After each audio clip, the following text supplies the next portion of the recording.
There you go. Muchísimas gracias. You know what the funny thing is? It's actually Leger.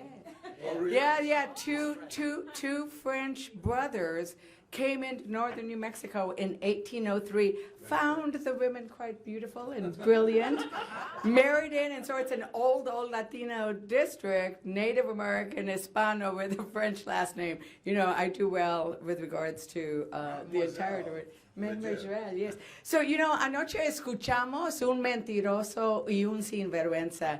Y la cosa es que nosotros los latinos, una de las cosas que puedes insultar a una persona más es decir lo que es un sinvergüenza.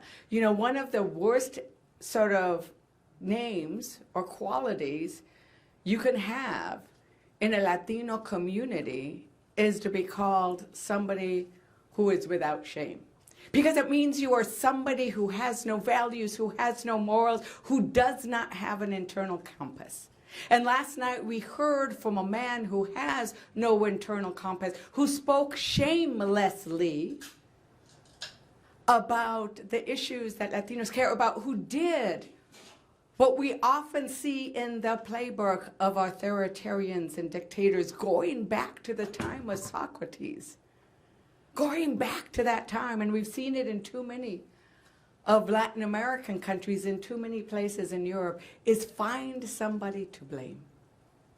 And then everybody will forget about their own pain. And last night he did it again, where he tried to blame the immigrants over and over again, thinking that we would then forget about the pain of our own struggles to be able to afford health care. And let me tell you that in New Mexico, we actually stepped up and passed legislation to cover the difference of the tax, of the ACA tax cuts, when they did re-up the tax credits. But across the state, in Texas, that's not the case. And across the country, we know that Latinos are some of the ones who have the highest burden of healthcare costs. We are struggling to be able to afford rent. We are struggling to be able to afford groceries, and that's why you are seeing Latinos abandoning and changing and realizing that they were betrayed for those that voted for Trump. And this betrayal, I think, is key, because that's why we are also seeing that Trump and the Republicans don't want us to vote.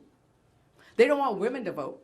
They don't want working families to vote, because their agenda and their policies are so bad that they know that without the SAVE Act, which the only thing it's going to save is their electoral butts in November, they are going to lose. And that's why, you know, that's why I got to wear color today. And you know me, I'm always very colorful, but yesterday I wore white, because we wanted to remember. We wanted to remember the fact that women fought and struggled and starved in order to get the right to vote. And right now, in 1920 and in 2026, they want to limit our ability to register and vote. And they really are targeting our community, because they know where our vote will be. And so that's the other big thing that I think we saw last night, is un mentiroso, for those of you who don't speak Spanish.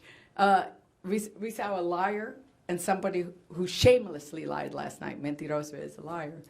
And I think that that's what we are here to continue to raise up, is the fact that that's what we saw. And in our communities, we were saying, ya basta, enough, because we matter.